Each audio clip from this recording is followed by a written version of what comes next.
Industri hiburan baru-baru ini dikejutkan dengan berita perceraian chef selebriti dan penyanyi terkenal Datuk Fazli Yaakob bersama isterinya Datin Azrin Soraya Abdul Aziz atau lebih dikenali sebagai Azrin Ahmad. Meskipun ikatan rumah tangga yang dibina selama 18 tahun sudah terlerai, namun pasangan ini memilih untuk tidak berkongsi aib serta masih mengekalkan hubungan baik tanpa perlu bermusuhan. Sebenarnya saya dan bekas isteri Azrin dah berbincang untuk tidak menceritakan perihal penceraian sehingga tamat tempoh iddah, dan nombor dua, setelah saya rasa keadaan sesuai untuk anak-anak dan keluarga. Kita kalau setiap kali solat, setiap kali kita berdoa, kita selalu doa pada Allah, tutuplah aib kita. Jadi apabila kita dah berpasang pasangan, pada saya kita juga berhak memilih untuk ditutup aib. Jadi kalau dah berpisah, jangan lupa bahawa kita pernah menyayangi, kita pernah menyintai dan kita pernah mengasihani. Berkongsi lanjut mengenai hubungannya bersama bekas isteri, menurut Datuk Fazli, emosi anak-anaknya juga amat dititik beratkan agar mereka tidak terkesan dengan keputusan yang dibuat. Anak-anak adalah kebahagiaan kami berdua. Anak-anak masih membesar. Jadi demi anak-anak, saya dan Azrin memilih sikap untuk tidak ada apa-apa perbincangan negatif di hadapan mereka ataupun bersama mereka. Jadi itu membantu saya dan Azrin untuk kekal baik di hadapan anak-anak dan juga walaupun berdua. Andai kata salah seorang bekas pasangan itu bertindak untuk membuka aib kerana apabila ada anak itu akan melihat di tontonan sosial media bertahun-tahunnya. Bak kata orang putih, whatever is online stays online. Dan perjanjian saya dengan anak-anak, walaupun saya dan ibu mereka tidak lagi bersama sebagai suami isteri, tetapi tidak ada langsung kekangan untuk berjumpa, kekangan untuk bersama. Malahan saya pegang janji itu, walaupun dah berbulan-bulan kami berpisah, kami masih tonton wayang macam mana kami buat 18 tahun dulu. Kami masih makan bersama. Cuma sudah tentulah bila keluar itu tidak lagi pegang tangan. Bila duduk makan itu tidak lagi di sebelah. Bila naik kereta itu tidak lagi bersama. Dah 2 kereta berasingan, 2 rumah berasingan.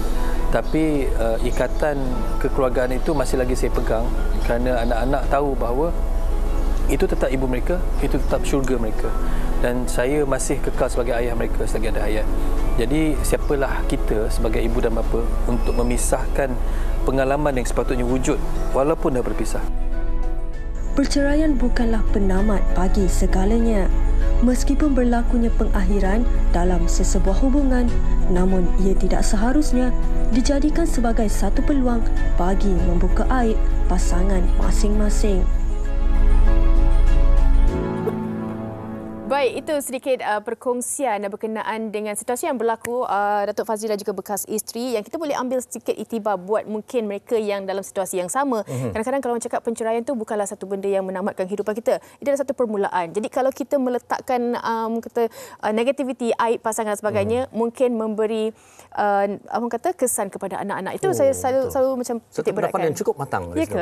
Benar. Dan saya juga nak memetiklah kalau kita lihat apa komen atau ulasan Datuk Fazli tadi sendiri pun, kita pernah mengasihi, kita pernah saling berkasih sayang, mencintai. Jadi kenapa kita perlu menyebar aib setelah kita tidak bersama lagi? Betul. Okey, baik, kita nak bawa perbincangan ini bersama dengan dua tetamu kita. Kita nak perkenalkan di sebelah saya Profesor Madya Dr. Azmawati Muhammad Nur, Timbalan Dekan Fakulti Pendidikan Universiti Malaya. Apa khabar Profesor Aziz? Alhamdulillah, sihat. Terima kasih, sentiasa tersenyum. Okay. Baik, dan di sebelahnya Tuan Muhammad Haris Smart Yusof, Pegawai Sivil dan Syar'i, Timbalan Presiden Persatuan Peguam-Peguam Muslim Malaysia, PPMM. Baik, okey, kita nak buka dengan Prof dululah. Kalau kita nak lihat sebenarnya, kita bincangkan ini bersebab sebenarnya kerana inilah senarionya sekarang yang seolah-olah kita rasakan apabila sesuatu berlaku, kita dah tahu dari segi hukumnya menyebar aib ini memang salah dari segi agamanya. Tetapi dari segi masyarakat, ini seolah-olah dah jadi normalisasi kerana kita ada banyak medium dan kita bebas untuk bersuara. Jadi ini sesuatu yang sangat-sangat merisaukan kita sebenarnya. Ya, betul. Terima kasih Fahrin. Pertamanya kita kena faham apa tu aib kan. Aib itu ialah apabila mungkin pasangan suami isteri yang masih berkahwin ataupun yang sudah bercerai menceritakan sesuatu tentang keburukan ataupun sesuatu perkara yang dia tak suka tentang pasangan, dan kemudiannya dia dengan niat untuk menjatuhkan maruah. Itu memang dah biasa, kita tahu kan apa konsep aib tu. Dan bila sebut tentang normalisasi itu tadi, sebenarnya bila kita telah pun bergaduh ataupun berpisah, sebenarnya aib itu suatu yang perlu kita simpan. Tetapi ini telah dinormalisasikan. Ini telah menjadi satu keadaan yang biasa di mana semua orang sebenarnya datang nak pasang telinga, nak tahu apa yang dah jadi sebenarnya dengan pasangan itu. Dan selepas tu juga bila dah nak tahu tu, tanpa sedar dia kadang-kadang kita tak nak bercerita sebenarnya, tetapi telah ditanya, diprovok lah, senang kata. Jadi dia mula merasakan bahawa ada orang yang boleh dia tumpang rasa emosi yang tidak stabil tu. Jadi dia mulalah bercerita. Dan bila ada medium-medium ini, sebenarnya macam saya katakan tadi, ada mungkin diprovokasi dan ada juga sebenarnya memang tak cerita. Tetapi medium-medium tadi tu dia tukar, dia letaklah sesuatu macam yang boleh menarik minat untuk kita baca, dan kita pula sebagai manusia kita mudah berprasangka. Jadi bila orang cakap something je, bila keluar dekat media, betul ni. Lelaki ni memang tak guna, perempuan ni begitu. Itulah sebenarnya yang sedang berlaku. Okey, tapi merisaukan sebenarnya kan Prof, kan kalau melihat kepada, memanglah kata tahap perceraian tu meningkat, tetapi disebabkan orang-orang di sekeliling ni sebenarnya memberi kesan juga. Okey, baik, saya nak tanya kepada Tuan Haris. Kita tahu apa agaknya tindakan yang boleh diambil kalau bukan saja selepas bercerai, tetapi masih lagi dalam status suami isteri. Apa tindakan yang boleh diambil kalau kita mengaibkan pasangan ni? Ya, dari sudut konteks civil ya Fatin, ada dua tindakan utamalah yang boleh diambil. Pertama dari sudut jenayah. Jenayah kita ada peruntukan dalam Kanun Kesesahan. Itu secara khusus peruntukan Seksyen 509 Kanun Kesesahan bagi menjatuhkan kehormatan atau maruah seseorang itu, tidak kira sama ada si suami atau si isteri. Boleh didakwa. Di mana kesan dia sabit, jika sabit salah di mahkamah, boleh dikenakan pemenjaraan 5 tahun penjara atau denda atau kedua-duanya. Itu dari sudut jenayah. Dari sudut sivil, apa yang boleh diambil? Boleh dikenakan fitnah.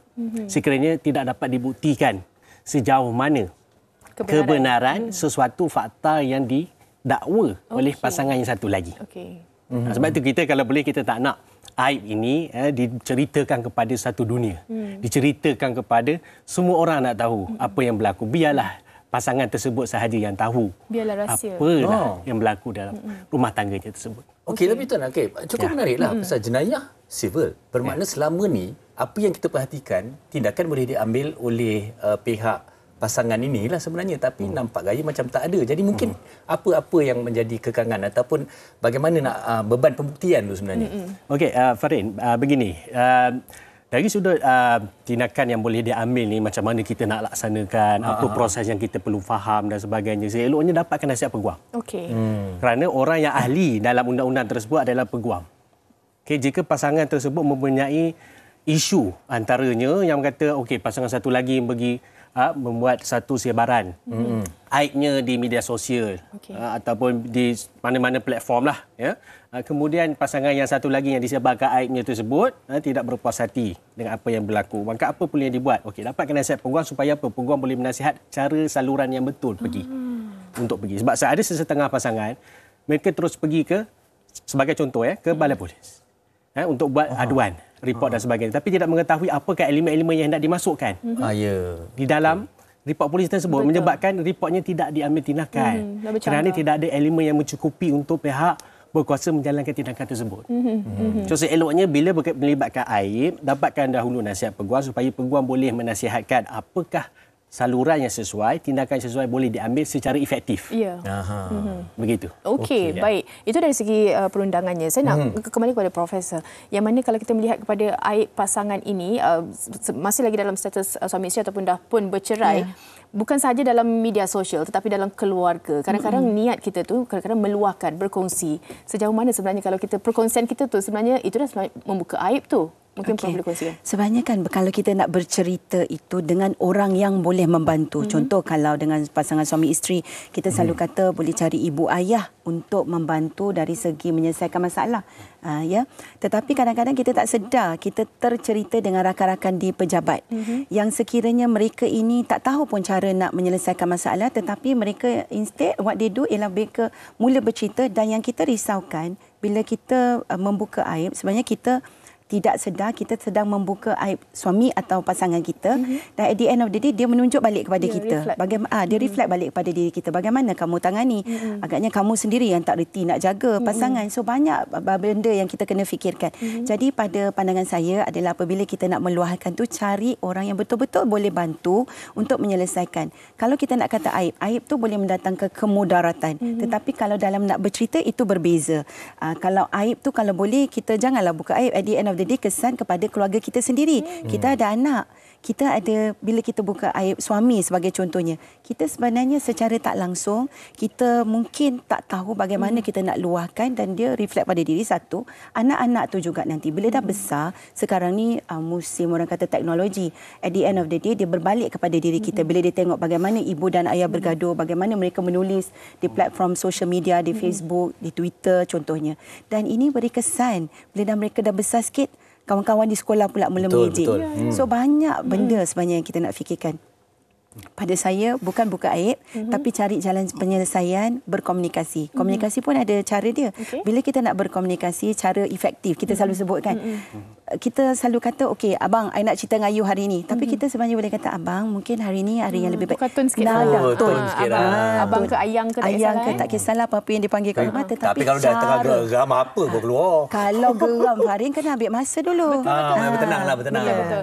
Okey, kalau bercakap mengenai komunikasi tu, saya nak sedikit soalan kepada Tuan Haris kan. Kita boleh berkomunikasi. Okey, kita janji dalam perjanjian ni kita tak buka aib selepas kita dah tak bersama dan sebagainya. Tapi kita melanggar selepas itu. Apa tindakan yang boleh diambil? Adakah kata hukuman kepada siapa yang melanggar tu apa jenis maaf, saya nak tambah sikit soalan sikit awak tadi tu. Tak, pasal ni komunikasi. Mungkin perjanjian secara lisan dan secara bertulis dan bertanda tangan. Mungkin ada perbezaan, boleh diguna pakai ataupun tidak. Ya, betul. Kita nasihatkan Fatin dengan Farin adalah untuk pihak-pihak lakukan secara perjanjian bertulis. Okey. Dan dari sudut syariah, seeloknya perjanjian bertulis itu dilakukan, direkodkan di mahkamah, di hadapan hakim. Jadi bila perjanjian itu telah direkodkan di mahkamah, maka mana-mana pihak melanggar perjanjian tersebut, katakanlah terma A, B dan C itu berjanji kata tidak mendedahkan aib suami ABC. B pula kata si suami juga tidak mendedahkan aib si isteri ABC. Deal. Dan pihak-pihak jika melanggar mana salah satu terma ini akan dikenakan tindakan oleh mahkamah, dan benda itu direkodkan di mahkamah sebagai satu perintah persetujuan. Bila dia direkodkan sebagai satu perintah persetujuan di mahkamah syariah tersebut, maka jika selepas itu mana-mana pasangan itu mendedahkan kepada pihak ketiga, media dan sebagainya, maka pasangan tersebut telah melakukan suatu penghinaan mahkamah. Dan boleh dikenakan apa tindakan dia bila hina mahkamah. Tindakannya adalah sama ada dia boleh dikenakan penjaraan atau denda atau apa sahaja yang mahkamah boleh kenakan hukuman ke atasnya. Itu dari sudut syariah. Baik. Dari sudut sivilnya pula, bila dia buat perjanjian itu, katakan salah satu pihak telah melanggar terma perjanjian itu, maka boleh juga diambil tindakan di mahkamah sivil. Dalam hal keadaan katakanlah tadi yang situasi A tadi itu tidak sempat direkodkan di hadapan mahkamah. Tidak menjadi suatu perintah persetujuan. Pihak hanya sign saja, tapi bila berlakunya pelanggaran terma tersebut, maka ianya boleh diambil juga di mahkamah sivil untuk mengatakan bahawa sekian ABC telah melakukan pelanggaran terma. So katakanlah si suami mendedahkan aib pada isterinya itu kepada pihak media.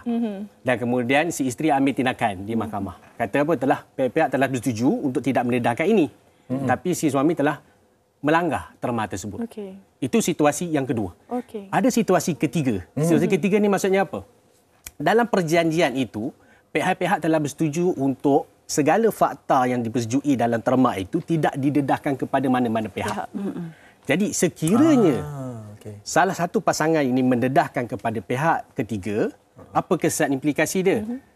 Yang disebarkan aib ataupun apa sahaja yang dipersetujui tersebut boleh memfailkan tindakan ke atas yang melanggar perjanjian tersebut.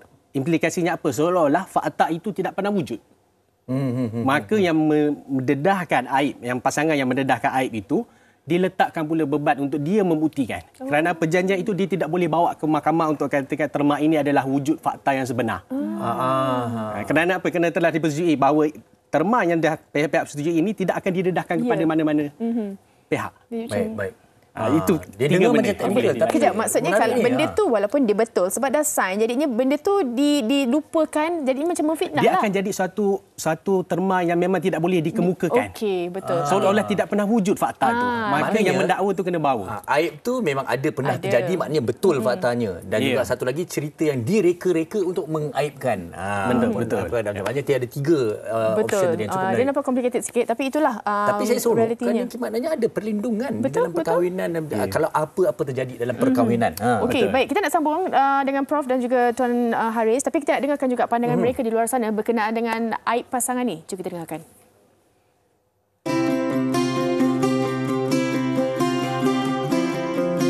Actually bagi saya tak patutlah. Sebagai manusia kita ada kelemahan dan sepatutnya kita menghargai apa sahaja kelemahan itu. Jangan ambil terlalu serius sebab kita perlu berbincang dalam rumah tangga kita tau. Jangan kita rasa sesuatu masalah tu besarkan sebab toleransi antara communication yang sangat bagus untuk sesebuah masalah. Bagi saya benda tu tak elok lah. Baik kita rahsia. Kan? Kalau kita buka itu satu Malaysia, satu dunia tahu. Baik kita dengan dia saja. Kita diam lebih baik Betul tak? Diam, tak payah. Kalau kita dah mula kata, sekejap lagi dia panas, dia akan keluar.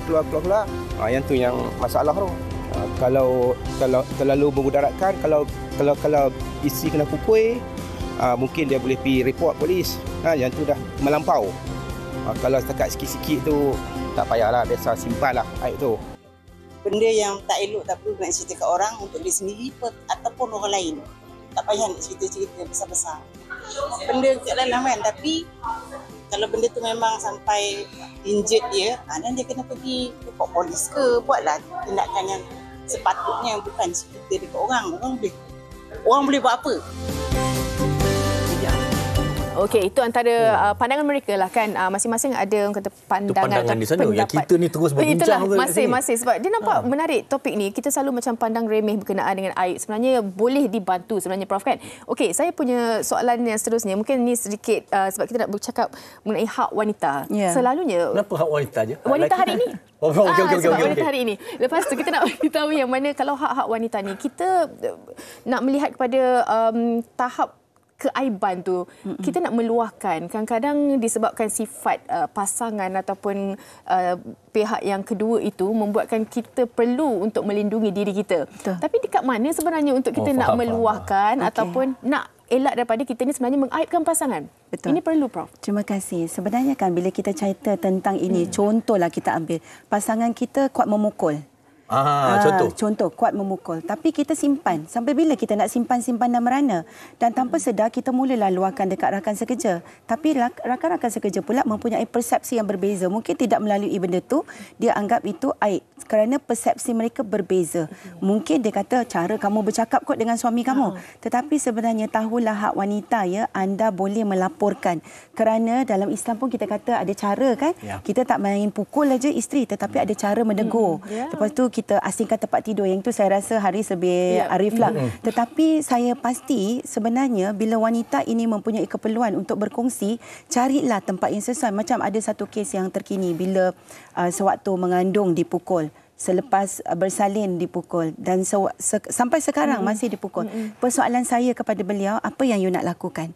Adakah bila you bercerita dekat orang itu mendatangkan penyelesaian ataupun adakah anda ambil tindakan berani dengan apa dia hak dia? Satulah, bila kita ni nak ambil tindakan tapi kita takut, tak ada apa boleh terjadi. So sebenarnya fikirkan, kalau you betul-betul fikir tentang diri, keluarkan, ambil tindakan yang sewajarnya. Kalau you have to report polis, report polis.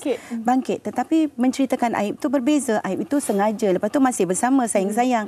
Tapi macam saya kata tadi, tujuan dia berbeza, menjatuhkan maruah.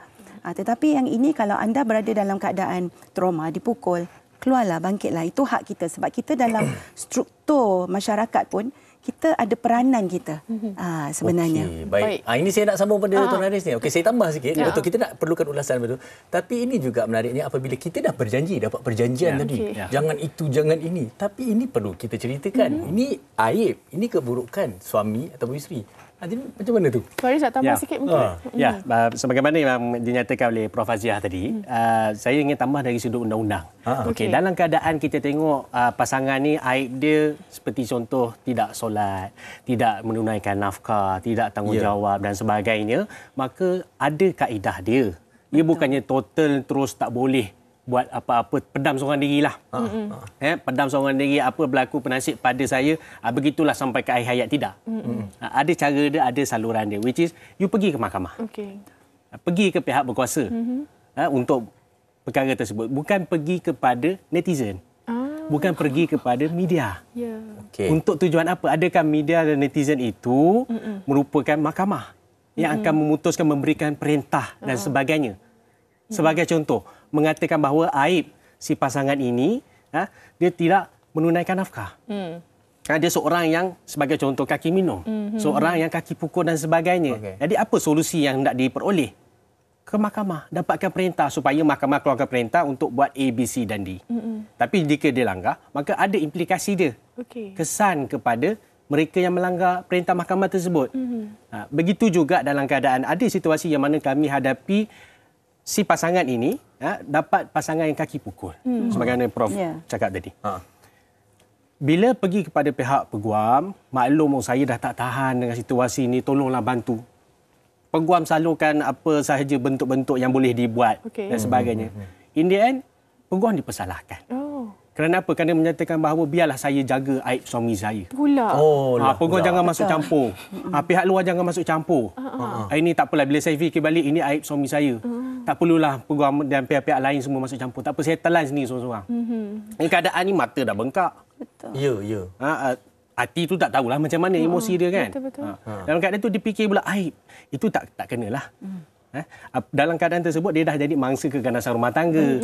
Perlu lalu kepada pihak berkuasa, jenayah dan sebagainya. So nak katakan aib ni perlu lihat dahulu aib tu yang sebagai bentuk yang macam mana. Betul, itu penting. Adakah aib kerana si pasangan ini culas laksanakan nafkah? Adakah aib ni hanya semata-mata sikap pasangan itu? Sebagai contoh, 1 jam main game kat rumah. Adakah terus kata, suami ni tak boleh macam ni. Ini dah suami culas apa semua. Jadi kalau orang lain tengok, apa tak kena cara lah gini kan. Katakan seorang itu seorang VIP yang terkenal. Hobi dia 1 jam tu nak meluangkan masa untuk main game, mungkin dia dah penat di luar. Dan benda tu pula dijadikan suatu aib yang kata, suami seorang yang culas dan sebagainya. Itu tak kena. Culas masa lah. Culas masa, culas kasih sayang sebagainya. Masak tak sedap. Contoh. Personal lah. Okey, teruskan. Untuk kita tak minta maaf, saya nak mencelah sikit. Maknanya tadi tu satu kesalahan yang besar tu dah berlaku. Kalau dia kongsikan di media sosial sebagai contoh dan di mahkamah, maknanya yang itu boleh dikira sebagai menyebar aib, yang ini dikira sebagai laporan. Betul atau tak betul sebenarnya? Dia begini, ataupun sebenarnya itu dibolehkan juga. Ya. Dia apa sahaja yang berlaku di mahkamah, hormat institusi mahkamah. Elakkan daripada membawa keluar apa-apa sahaja yang boleh menjadi keterangan di mahkamah. Katakan dia dah salurkan apa sahaja isu yang berbangkit yang dia katakan kononnya sebagai aib itu di mahkamah. Tak perlu untuk sebar luas di media. Tak payah. Tidak perlu. Kerana apa? Kerana ianya besok dia tersalah cakap di media, itu akan digunakan sebagai keterangan dia di mahkamah besok. Berhati-hati. Betul-betul. Dan itu juga sebenarnya boleh kita bawakan untuk soalan kepada Prof. Yang mana kalau sekarang ni memanglah tengah marah ni macam-macam aib keluar, itu tak kena, ini tak kena. Padahal 5 tahun sebelum ni dia yang paling kita sayang dan sebagainya.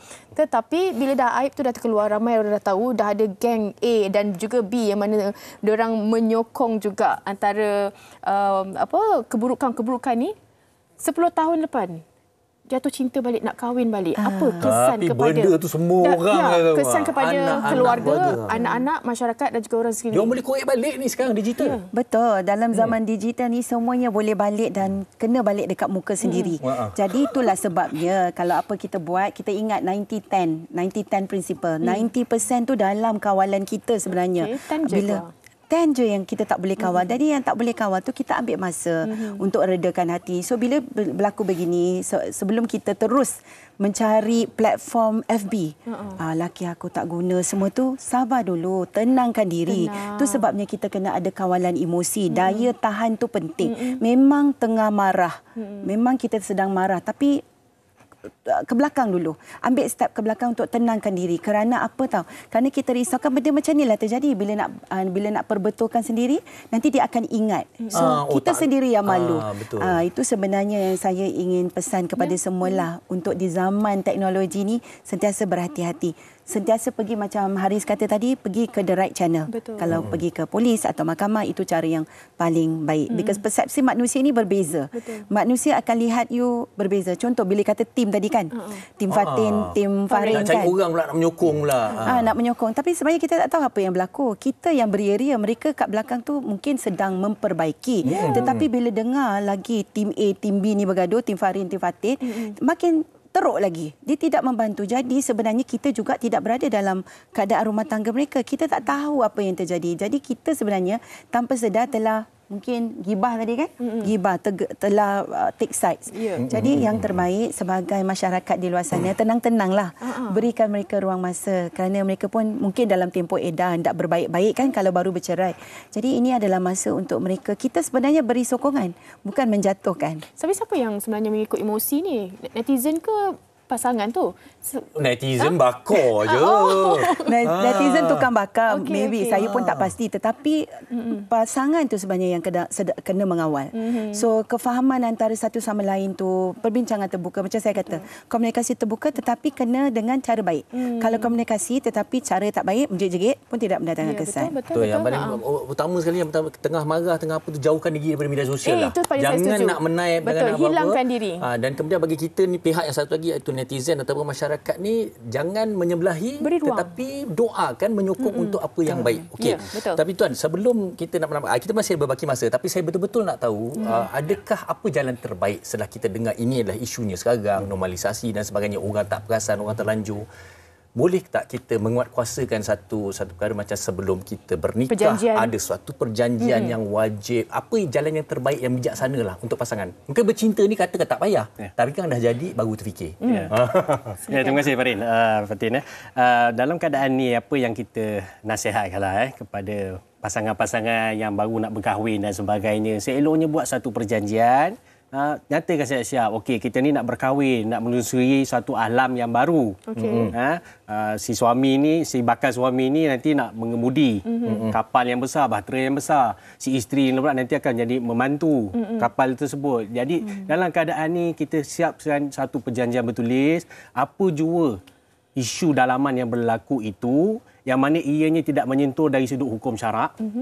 Ianya tidak menyentuh dari sudut undang-undang, sebagai contoh jenayah, sivil dan sebagainya, maka ianya biarlah kekal antara dua-dua pihak sahaja.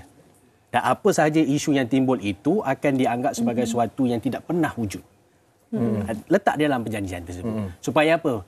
Dua-dua pasangan ini ada suatu persefahaman daripada awal bahawa kita nak berkahwin ini, apa sahaja perkara buruk yang berlaku, sikap antara satu sama lain ini, masing-masing saling satu memahami. Itulah dikatakan sebagai toleransi dalam perkahwinan. Betul. Masukkan sebagai satu perjanjian. Kenapa bila baca suatu lepas akad nikah, dia akan baca satu apa? Taklik.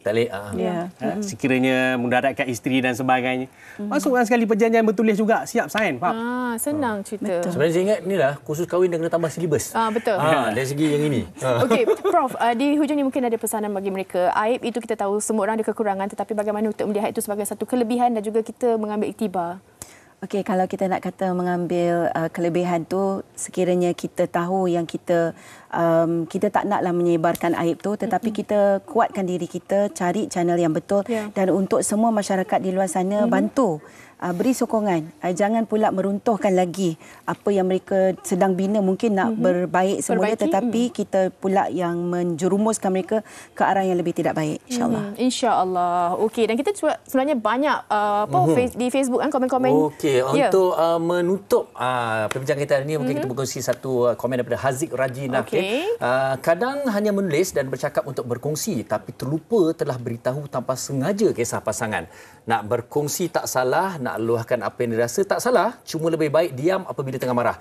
Sedih ataupun tekanan, dan pilih cara terbaik dengan istirahat. Lama kelamaan akan okey, meskipun tidak sekurang-kurangnya Meskipun tidak, sekurang-kurangnya keadaan stabil. Lebih tenang. Kita jadi lebih rasional, tenang dan kita boleh buat keputusan yang baik. Baik, saya nak ucapkan terima kasih banyak Profesor Madya, Dr. Azmawati, Muhammad Noor dan juga Tuan Muhammad Haris Mat Yusof atas perkongsian. Saya kira banyak sebenarnya input yang kita dapat. Betul. Dan juga buka mata untuk kita lebih tenang untuk membuat sebarang kata keputusan dalam rumah tangga ni. Betul. Apa yang pasti setiap apa yang dalam perkahwinan ni bila kita bergaduh sebenarnya tak ada menang, tak ada yang kalah.